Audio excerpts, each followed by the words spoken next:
예수님의 12제자 가운데서 가장 우리에게 익숙한 인물이죠. 베드로는 우리와 너무 성정도 같고 스펙도 거의 비슷하다, 이런 인물이라고 제가 설명을 드렸습니다.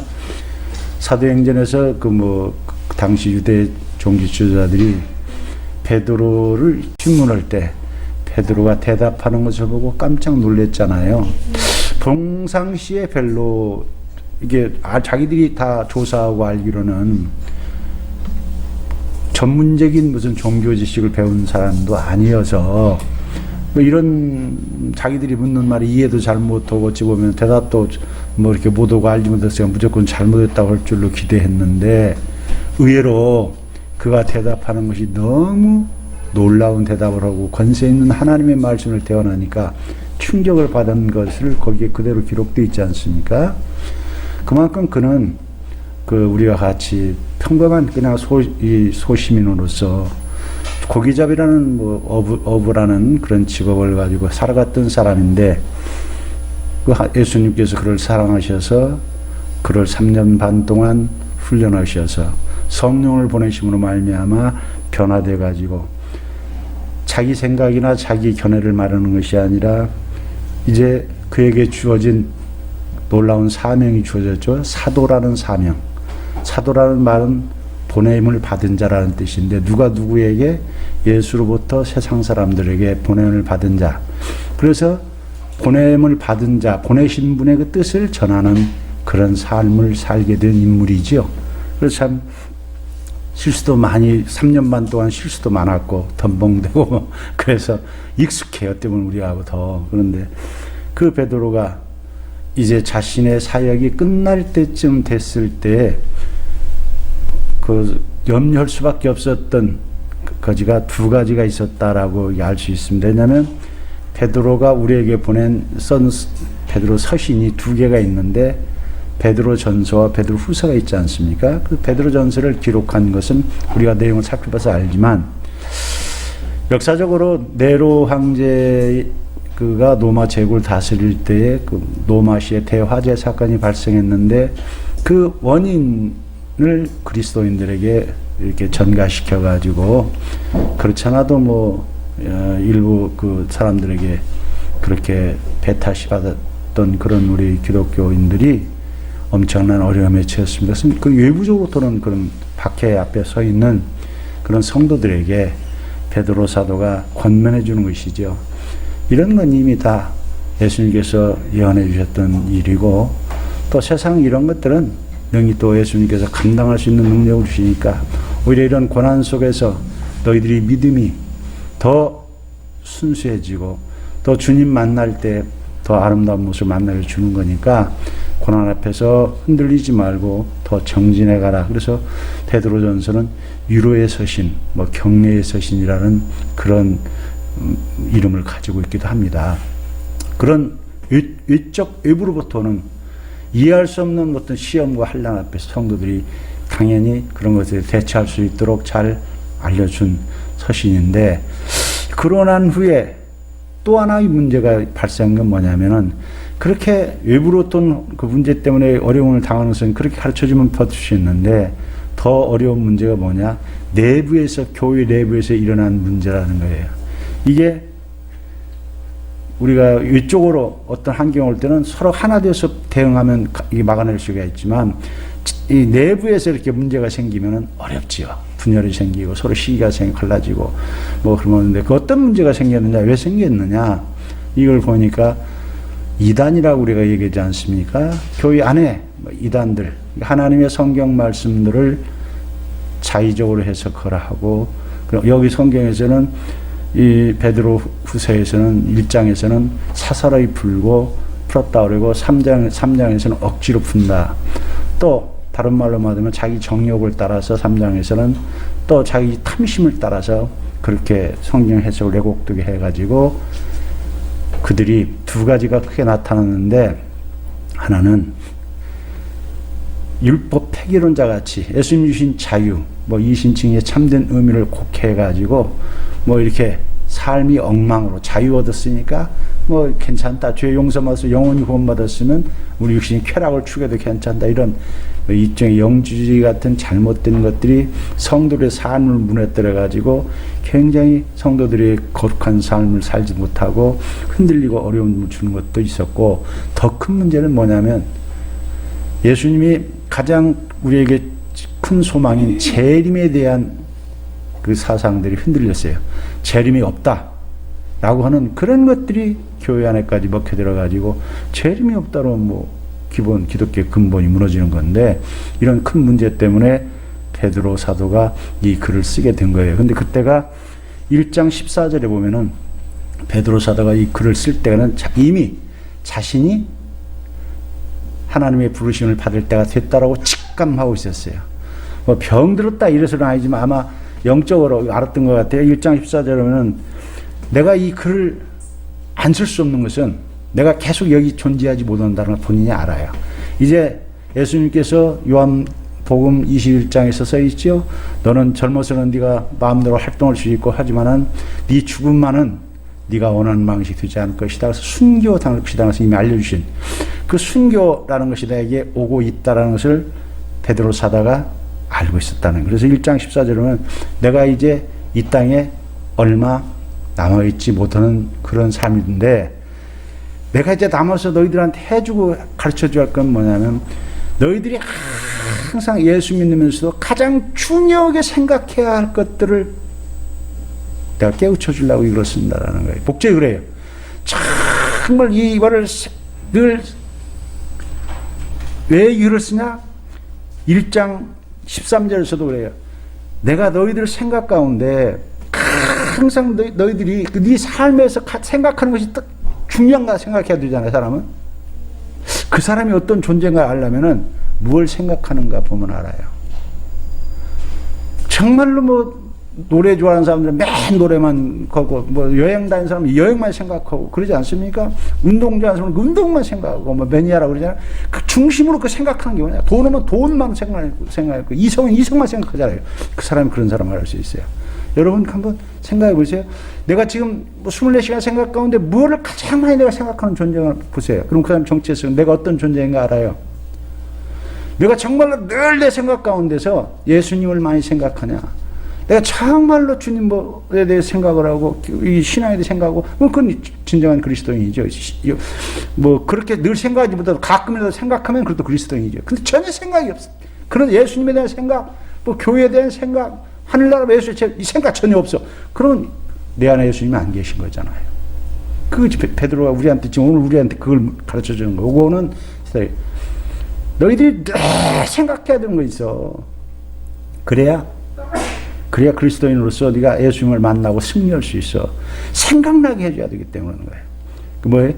예수님의 재림에 대해서 너희가 생각하기 위해서 썼다라고 베드로서 1장 14절 이 1장에서도 얘기를 해요. 내가 너희들이 1장 12절과 13절에서 너희가 이것을 알고 진리에 서 있으나 내가 항상 너희에게 생각나게, 너희들이 생각하는 거 다른 뭐 돈, 뭐 위협, 뭐 다 어떤 거 순간적으로 내게 주어진 뭐 직업이기 때문에 순간적으로 그 일을 하더라도 정말 내가 깊이 마음속에서 늘 생각하는 본질적인 생각은 뭐냐? 늘 중심이 뭐냐? 예수님 만날 거. 주님 반드시 만난다. 그때 내가 정말로 구원받아서 주님 칭찬받는 삶을 내가 살고 있냐? 라고 점검하는 그 생각을 하게 하려고. 내가 이 장막에 있을 동안, 내가 여기 살아있는 동안 너희를 일깨워서 다시 한번 너희를 정신 차리게 해가지고 늘 너희 생각 어떤 거 해야 할지를 가르쳐 주기 위해서 내가 이걸 쓴다라고 그랬어요. 그래서 3장 1절에도 그렇게 쓰는 거예요. 사랑하는 자들아, 내가 이게 첫 번째 편지를 쓰고 이게 두 번째 편지를 쓰는 것도 내가 편지 쓰는 목적이 뭐냐? 너희가 예수만을 정말 진실한 마음을 일깨워서 늘 생각하게 하기 위해서 무엇을? 예수에 관한 진리의 말씀들을 늘 생각하고 예수의 재림을 생각하고 그렇게 하기 위해서 이 길을 쓴다는 거예요. 이게 뭐 성경의 모든 성경의 목적이죠. 예수를 안 믿는 사람들 우리가 이단이라고 하지 않잖아요. 예수를 믿다 시작했다가 잘못돼가지고 다른 길을 주장하는 사람들을 이단이나 우리가 그러는데, 이단들이 하는 중요한 것을 여기 성경은 뭐라고 얘기하냐면 2장 3절에서는 그들이 탐심으로 쓰여 지은 말을 가지고 하나님의 말씀을 그들이 정말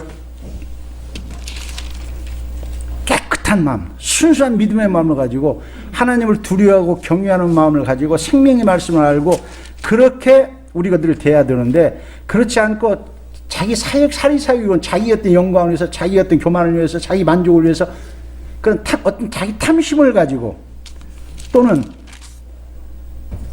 여기 3장 3절에서는 정욕을 따라 지가 감정을 하는 걸 따라서 성경을 억지해서 하는 거예요. 성경 말씀 가지고 신앙생활 한다면서 이단들이 성경 가지고 얘기하잖아요. 근데 성경을 어떻게 풀어요? 사사로이 풀어요. 자기 개인적인 생각을 가지고 자기 것 가지고 막 성경을 풀어가지고 엉뚱하게 해석하는 거예요. 이단들의 특징이 그래요. 그 다음에 3장 똑같은 성경을 풀 때 3장에서 얘기하죠. 3장 16절에서 억지로 풀어요. 억지로 무리하게 애곡되게 비틀어서 막. 그게 아닌데 이게 신천지 이런 사람들 그러잖아요. 무슨 감람나무가 무슨 자기들이 이만희씩 말도 안 되는 성경 억지로 막 풀어요. 애곡되게 사사로이 푸는 거, 지 맘대로 역사적인 그 고증이라든가 성경 전체 통치적인 걸 보지도 않고 성경을 그래 푼다 그러는데 성경 저희들 저 사람 이단들도 그래요. 근데 성경을 제대로 안 풀어요. 풀으면서도 성경 전체에서 로마서 야고보서 대치등 같지만 성경 창세기부터 계시록까지 통시적으로 보는 거죠. 이 단어가, 이 문맥이 여기서 이런 뜻을 해석해도 괜찮은가? 다른 곳에 혹시 썼으면 어떻게 쓰였는가? 라고 다 찾아보는 거예요. 그 당시 이 말은 어떤 역사적 배경에서 그 말을 그 언어들이 사용됐는가? 해서 성경 단어 하나하나를 정말로 조심스럽게 살피고 그래야 되는데, 이단들의 특징이 뭐예요? 사사로이 풀어요. 내가 볼 때 내가 같아지 그렇게 계시받았어. 엉뚱히 지 감정 못 들어. 그리고 억지로. 그게 아닌데 고집을 부려. 한데도 그거라고 막 왜곡되어 들어요. 거기 빠져드는 거예요. 그래가지고 이단들의 특징이 뭐예요? 삶이 바르질 못해요. 이 2장에 써 있잖아요. 살아계신 하나님의 말씀을 정말 두려워하고 사랑하지 않고 그렇게 바르게 하지 못하기 때문에, 말씀에 정말로 하나님의 말씀을 우리가 거절하고 그 말씀으로 살면 삶이 경건해지잖아요. 예수 닮아가는 거잖아요. 그래서 거룩한 삶, 말하자면 구별된 삶, 성경 말씀대로 그 말씀의 가르침대로 살아가니까 서로 사랑하려고 노력하고 겸손하게 살려고 그러고 진실하게 살려고 그러고 거짓말을 하지 않으려고 그러고, 그게 성경 말씀이 우리를 다스리기 시작하니까 능력의 말씀이 살아있는 말씀이, 그래서 그렇게 나타나는 거야 돼. 하나님이 살아계셔서 그 이단들의 특징이 말씀을 억지로 풀어가지고 재림을 그들이 부인할 때, 이 사람들이 재림을 부인할 때 여기 3장에서 그 말을 썼어요. 야, 3절을 보면서 있죠. 말세의 조롱은, 말세라는 것은요, 제가 자주 설명을 드렸죠. 예수님 오신 때부터 해서 예수님 다시 오실 때까지를 말세라 그런다고요. 신약 전체를. 말세는 꼭 예수님 오실 때 돼야 말세가 아니고 예수님 오신 때부터 다시 오실 때까지를. 창세기 15장에서 아브라함한테 얘기할 때 그 얘기를 하세요. 내가 너한테 지금 가나안 땅 여기를 줄 수도 있지만 지금 안 주는 이유는, 첫째, 이 가나안 땅 사람들의 죄가 아직 심판해야 될 만큼 꽉 차 있지 않아서 놔둔다. 이 죄는요, 역사가 계속 지나면서 인간이 아무리 문명을 발달시켜도 죄는 점점 자라요. 더 무서워져요. 그래서 모세 할 때 400년 후에는 심판하기 때문에 다 죽이라고 했던 거예요. 가나안 땅. 그 사람들 어우리지고 결혼해서도 안 되고. 너무나 우상 숭배에 쩔어들어가지고 너희들이 같이 교제하면 전부 죄에 오염되기 때문에 전부 죽이라고 했던 것이지. 그런 것을 모르는 해석하는 분들은, 야, 하나님 잔인하다. 어떻게 이게 다 어린애까지 죽이면, 하나님이 왜 그걸 죽이라고 했느냐? 심판이기 때문에, 죄에 대한 심판으로서 그런 거예요. 하나님의 첫 번째 심판한 대상이 뭐냐? 천사들이 천사들. 2장 4절에 하나님이 만든 피조물 중에서 하나님을 대적했던 첫 번째 무리가 천사였어요. 천사들 심판하셨다고 했어요. 그래서 오늘날 우리가 말하는 마귀, 사단, 이게 이제 여기서 나온 거예요. 타락한 천사들. 근데 다 지옥 가다 보내고 다 무지하게 보냈으면 좋을 텐데, 놀랍게 그러지를 않고 내가 놔둔 게 우리가 제가 늘 말씀드릴 때마다 기독교는 신비다. 다 인간의 머리로 이해되는 것이 아니다라는 거예요. 설명 왜 하나님이 그것들 다 없앴으면 다 없애버리거나 그랬으면 좋을 텐데 왜 그렇게 안 하시고 무적행에 보내시고 일부를 놔두셨느냐. 그래서 사단이 여기 존재하게 했는가. 그거는 우리 인간의 이성각과는 어떻게든 설명할 수가 없어요. 선하신 하나님이 그것들을 놔두기 때문에 사단이 이 땅에 들어와 가지고 죄를 우리 짓도록 유혹하면서 아담이 타락한 거잖아요. 그런데 하나님이 심판하신 두 번째 사건을 얘기하죠. 아까 죄가 간영만 심판한다 그랬잖아요. 어느 때예요? 노아 때. 그래서 2장 5절을 보면은 엣세상을 용서하지 않으시고, 엣세상이라는 것은 노아를 중심으로 해서 그 전에 있던 모든 세상을 다 그 사람을 땅을 있던 존재들은 다 심판했기 때문에 구분해가지고 노아 이후의 시대와 노아 이전의 시대를 해서 그걸 엣세상을 그런 거예요. 그래서 노아 이전의 시대 때는 죄가 너무 관영해서 심판을 하셨다는 거예요. 물로. 그리고 자세히 써있지요. 노아 때 엣세상을 용서하지 아니하시고 2장 5절에 보면은 의를 전파하는 노아와 그 7 식구를 보존하시고 경건하지 아니한 자들을 세상에 홍수를 내리셨으며 물로 땅에 있는 모든 것들을 심판했다고 정확히 설명해 줘요. 하나님 심판이 있으세요. 또 하나 심판을 얘기를 하시는데 이거는 지구 전체를 땅 전체를 심판한 것을 물로 한 것을 말씀하시고 그 다음에 6절에서는 소돔과 고모라 성을 아브라함 시대 때 있잖아. 소돔과 고모라 성을 부분적으로 이 노아 때는 전 지구 전체 땅에 있는 것들을 가지고 심판하셨어요. 물에 전소하는 모든 이 땅에 존재하는 것들을. 그런데 그 다음에 아브라함 때는 소돔과 고모라 성을 심판하셨다는, 그건 부분적으로 국지적으로 하셨는데 불로 하셨다는 거죠. 지금 기록 하나님의 역사의 주관자시고 다 보고 계셔서 인간들이 역사를 만들라고 인간들이 하는 거 아니에요. 하나님이 지금 베드로가 설명을 해주는 거죠. 봐라. 하나님이 세상을 만드실 때 계획이 있으시고 만드신 법칙에서 하나님이 벗어나는 것, 뜻에 벗어나는 것들은 이렇게 심판하셨다. 이단들 그런 거 없다라고 지금 안 믿는 사람은 그런 거 없다라고? 아니다. 봐라. 역사를 봐라. 반드시 있다라. 이렇게 심판이 있다고 얘기해요. 그러면서 근데 이제 예수님이 다시 오셔가지고 심판할 때 심판은 좀 다른 거예요. 노아 때 심판한 것은 물로 땅만 심판하신 거잖아요. 땅에 존재하는 생명체만 있지만 예수님이 오실 때는 여기 3장 6절과 7절에서 얘기죠. 예수님이 6절에서는 그때 노아의 때는 세상을 물로만 심판해서 이 땅에 있는 것만 했다 이게 생명체만. 그러나 7절에서는 예수님이 다시 강림하실 때 심판은 뭐예요? 하늘과 땅을 다 하는 거예요. 하늘, 이 땅과 하늘, 그게 전체를 다시 다 하는 거예요. 노아 때는 뭐만 있어요? 땅만 있어요. 물로. 예수님이 재림은 뭐 한다고요? 하늘 전체, 땅에 있는 것 다 한다는 거예요. 그래서 뒤에 써 있잖아요. 10절에 보면은 여기 하늘이 큰 소리로 떠나가고 물질이 뜨거운 불에 풀어지고 땅과 그 중에 있는 모든 것들이 다 떨어지는. 그래가지고 13절에 새 하늘과 새 땅으로 달아진 거예요. 예수님 재림이 반드시 있어야 되는 중요한 것들은 우리가 몇 가지 얘기할 수 있는데 예수님 재림이 반드시 있어야 한다는 걸 뭘로 하냐면은 첫째는 성경에 하나님의 여기서 있잖아요. 13절에 우리는 그의 약속대로 의가 있는 곳. 누가 약속했어요? 하나님이. 누가요? 예수님이 약속하신 거예요. 먼저 약속한 게 뭐예요? 구약이에요. 구약 성경. 구약 성경을 통해서 우리 인간이 죄 지은 인간에게 창세기 3장 15절에서 내가 여자의 후손을 보내서 죄 문제를 해결하겠다 약속하셨죠. 그 죄 문제를 약속했다고 하신 그 여자의 후손이 창세기 12장에서 아브라함을 좁혀가지고 아브라함의 자녀 가운데 아브라함 야곱 밑에서 야곱이 죽을 때 창세기 49장에서 유다 지파에서 나온다고 얘기했죠. 유다 지파 가운데서 누가 통해서요? 다윗 자손을 통해서 오겠다라고 하나님이 구약에 하나님 여자의 자손을 그게 누군데?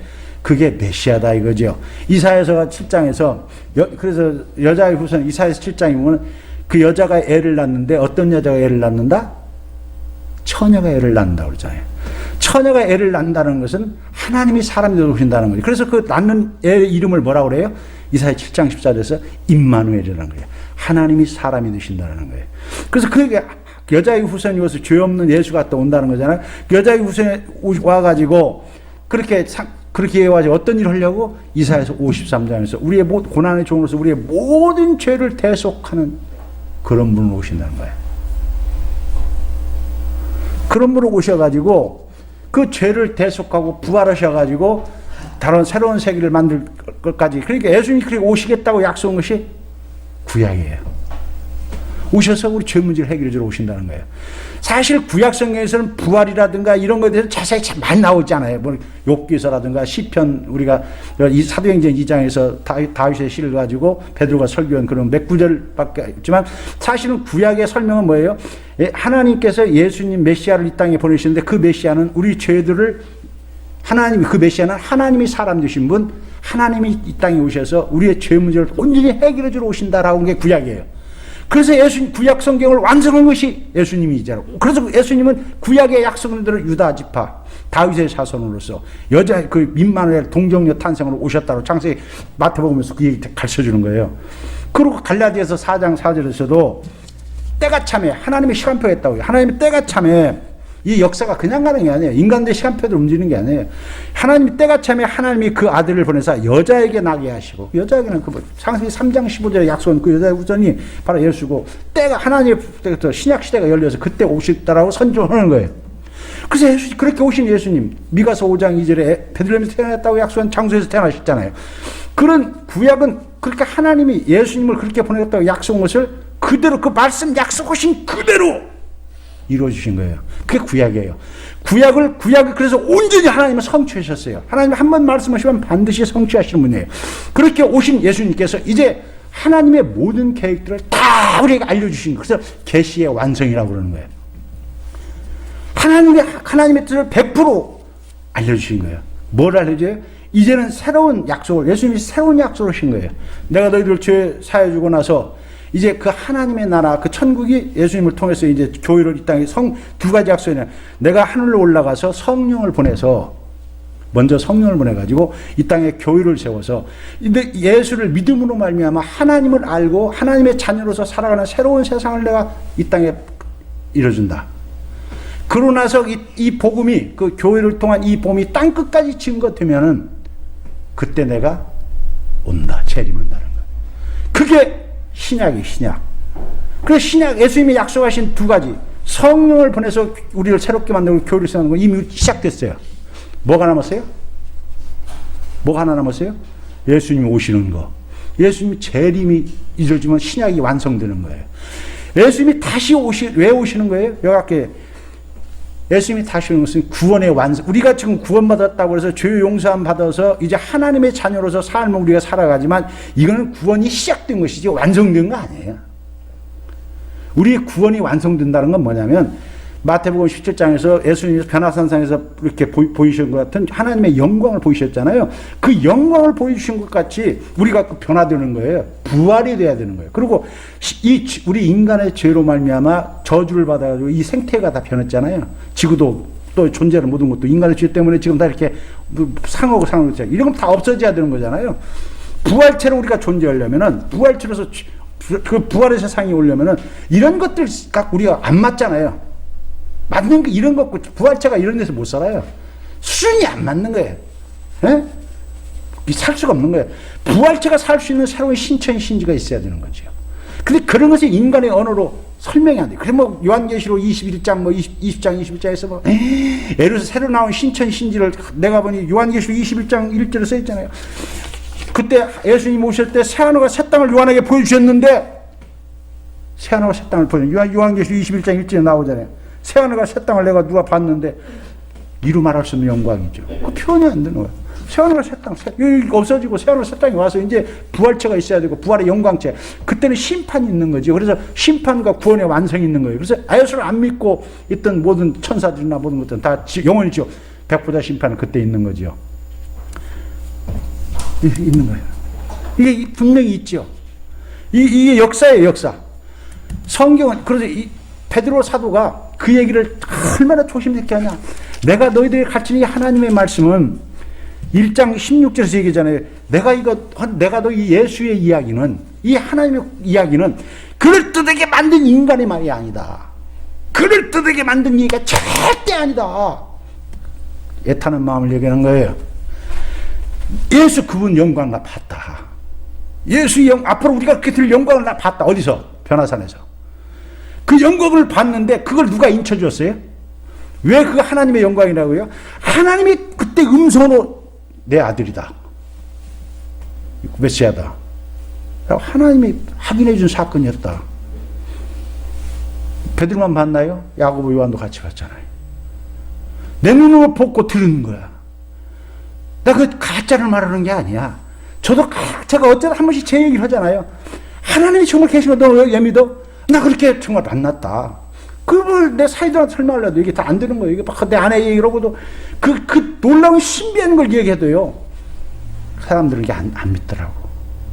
성령의 역사는 말합니다. 근데 알려는 주는 거예요. 그런데 베드로가 얘기하는 거예요. 그런데 더 중요한 게 뭐냐? 성경이다. 내가 하는 거. 그 당시 베드로는 자기가 사도임에도 불구하고 자기가 말하고 기록한 것들이 성경으로 들리라고 아마 몰랐지 몰라요. 그러나 사도라는 것은 알잖아요. 나는 사도들은 이 하나님의 말씀의 기록은 누가 해요?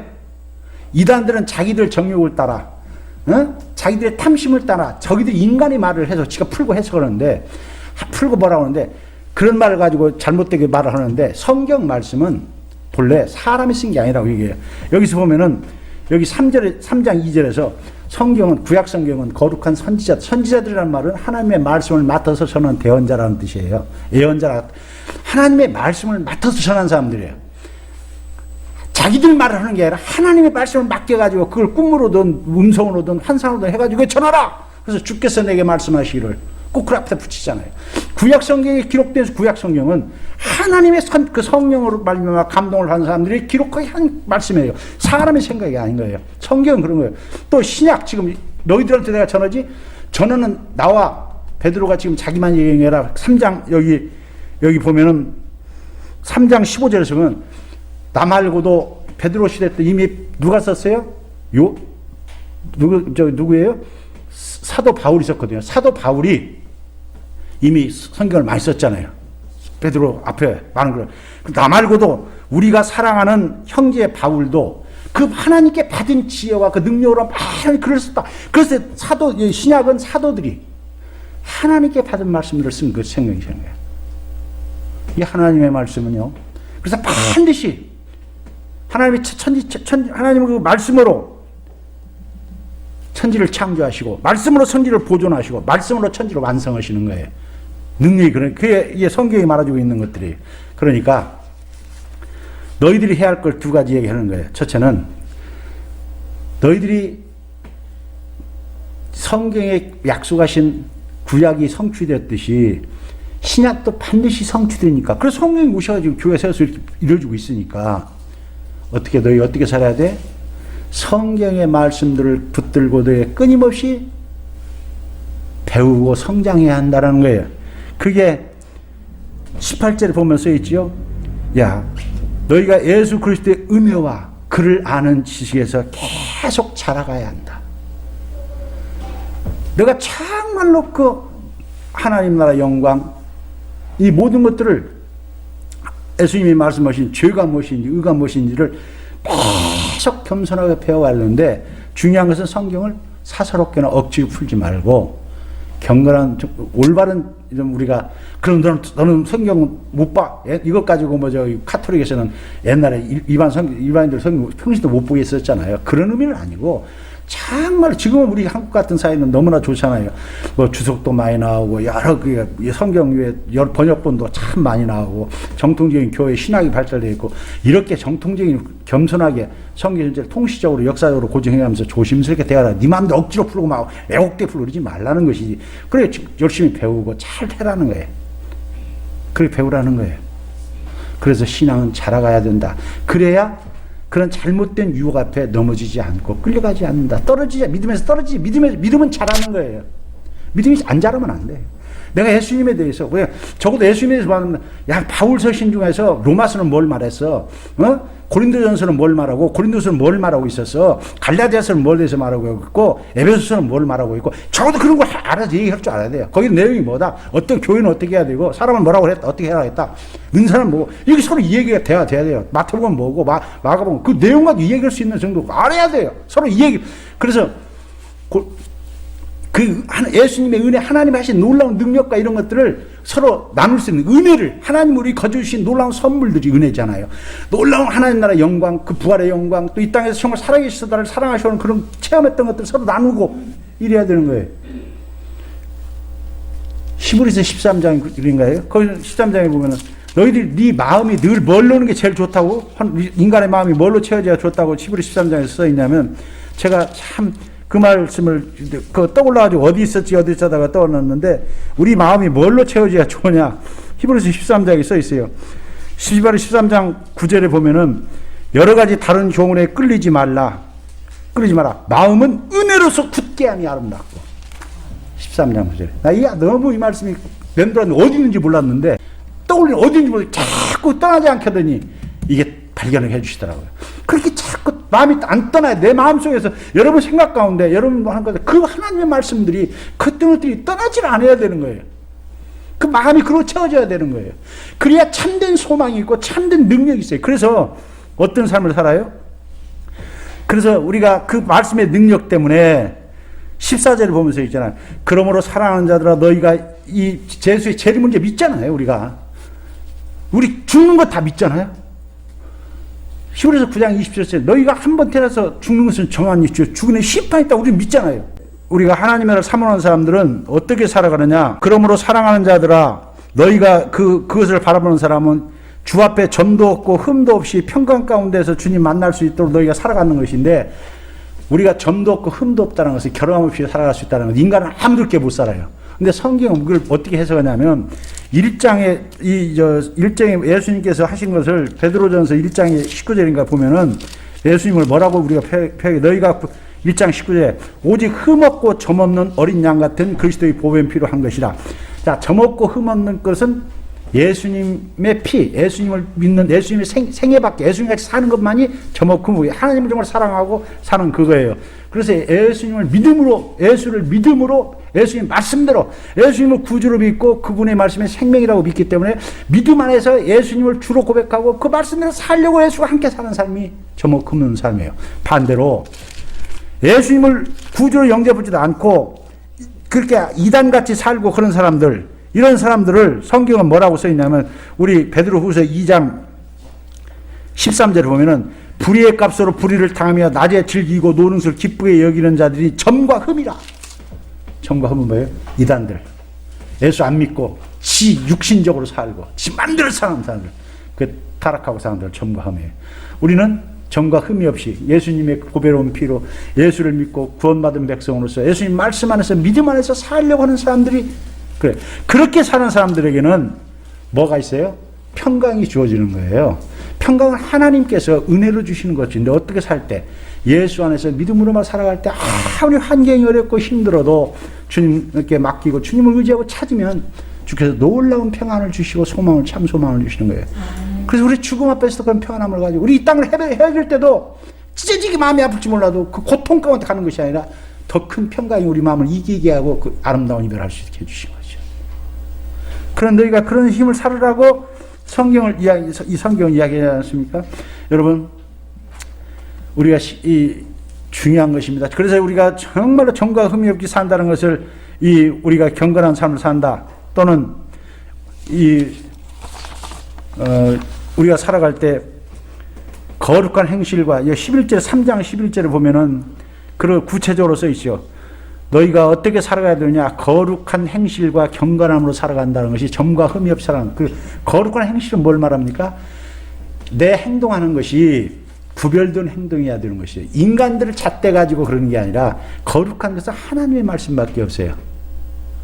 하나님의 말씀만이 죄로부터 우리를 이기게 하고 이 세상의 모든 가치관으로부터 온전히 우리 가치관을 지켜주는 거예요.